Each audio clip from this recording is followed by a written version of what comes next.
Good morning. Today you join me at Blasford Hill Fishery in Essex, where I'm here just for a short day session. I'm really busy with work, so unfortunately couldn't afford to come away for a couple of days like I have done for the last few Ticketmasters. It's not looking too bad. There's been a couple of fish, so instantly it was obvious there was fish in this corner, so I've got the bow around here.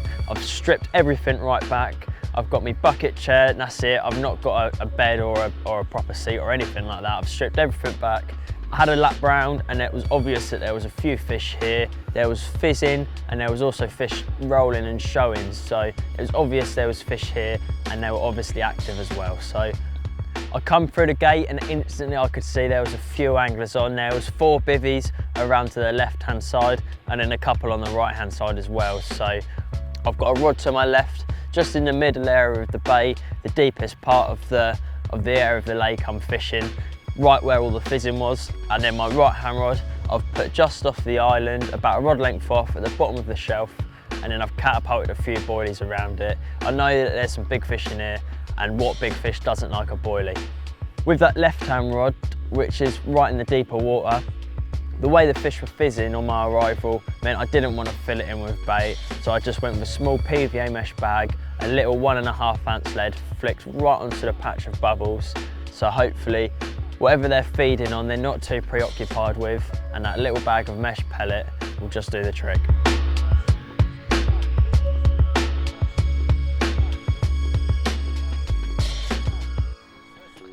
We've been here about an hour and a half now and it's gone a lot quieter since the sun started to come up. Obviously feeding spell for the morning has been and gone, so I think a quick bite, which was on the cards, has unfortunately been and gone. I'm going to put some bait in this margin, and the same up to my right hand side from the peg I'm sort of sat in. Unfortunately as well, there's been a couple more people turn up, so it's even busier than before, but we'll give it a couple of hours, see what we can do. If not, we might have to change things up and maybe have a little look elsewhere.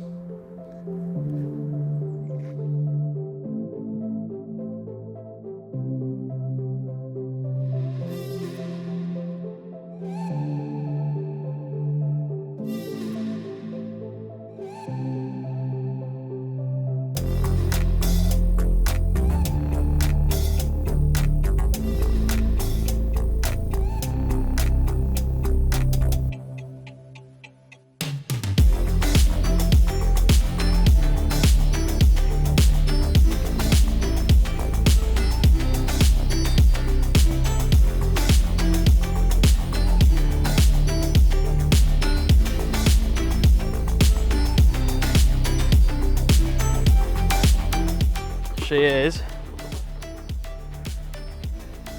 So 1914. £19, 14 ounces. Just under £20.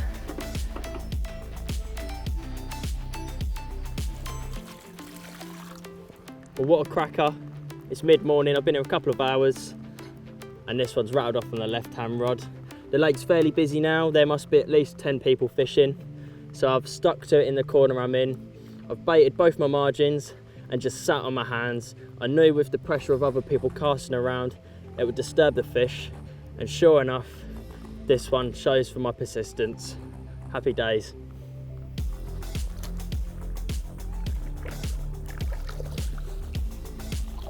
Banging.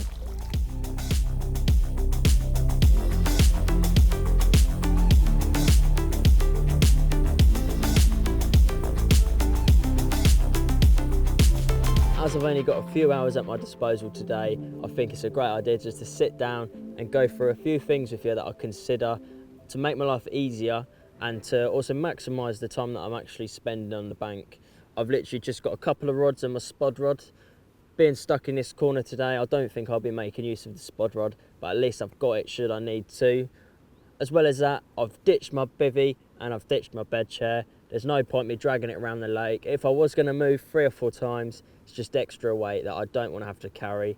On small intimate lakes like this one, they're not really the sort of place where you want to be thrashing it to a foam with a spot and marker rod, putting out tens of kilos of baits, especially on a little day session like today. You're much better fishing for a bite at a time and then seeing how the day unfolds. As I said, I've had a bite this morning over a few handfuls of pellet and a couple of handfuls of corn. So after that fish, I got the rod back out, I dealt with the fish, and then wandered around to put a little bit more bait in just to keep the fish interested. Plus, I don't know how much that one ate. So just by putting a few smaller handfuls in, I'm keeping the spot topped up for any new visitors that might drift in. A rig that I've been using a lot in my fishing lately, especially when I know I'm fishing on nice, hard, clean spots, is a fluorocarbon D rig.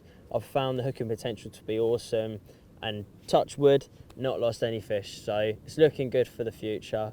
It's a rig that I'm sure will do me some big fish in the coming months as I head into autumn on a new little campaign I've got. So I'll run through how to tie that rig. Super easy to tie, but also really effective. This is it. This is the rig that I speak about when I say I'm fishing over a clear lake bed and want a bait presented either on the lake bed or just above it. I'll use this rig with either a wafter or a bottom bait hook bait.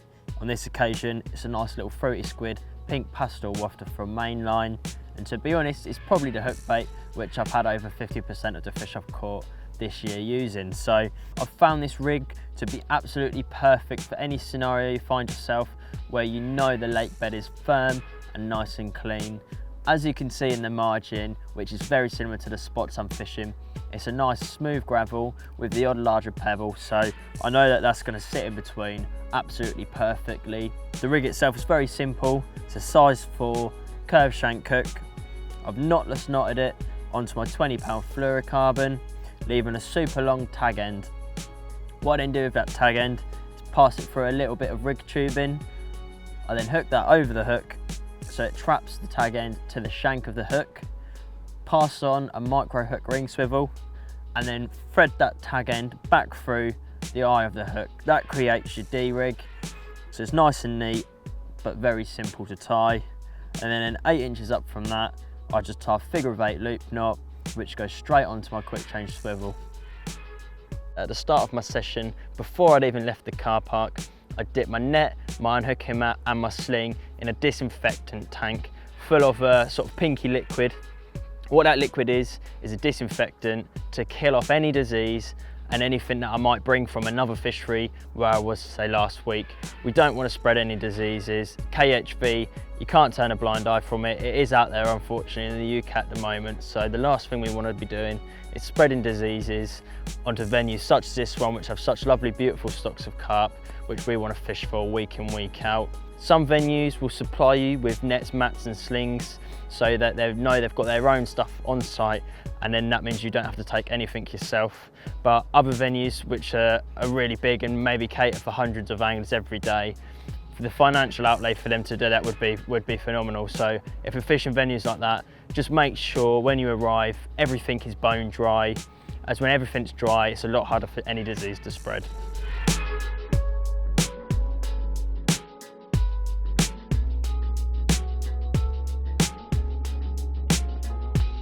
It's blistering hot now with that sun beaming down on us. Unfortunately, my little corner has been devoid of fish activity for a few hours now, so I'm chuffed to have caught that one earlier. Just a few handfuls of pellet and a few grains of sweet corn over the top, enough to get me that bite. Unfortunately, all of the fish that I can see have shot up that far end. They're all basking in the sunlight and there's a few anglers surrounding them, so I can't get anywhere near them. But I've just been called to a plumbing job back home in Suffolk, so I'm going to get the van loaded and head off home.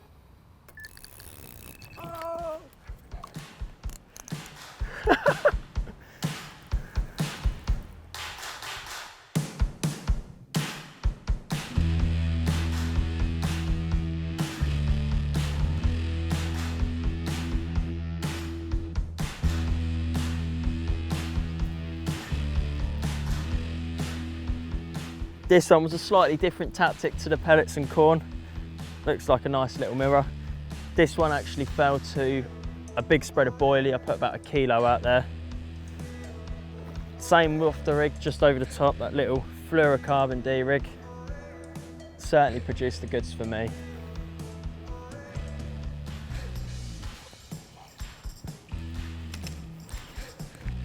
If I was a little bit quicker doing my finishing piece to camera, my rigs would have been reeled in and rods on the way to the van before this one had even had a chance to pick up the hook bait. So lucky it took me a bit longer than normal. We'll get this one in the net, and then I better make a phone call and apologise for being a little bit late to my last job. How about that for one at last knock-ins? Seconds before the rods went on the barrow, the right hander ripped off. Taking on one of them fruity squid wafters and a rig that I've got super amounts of confidence in. I'm going home one happy lad.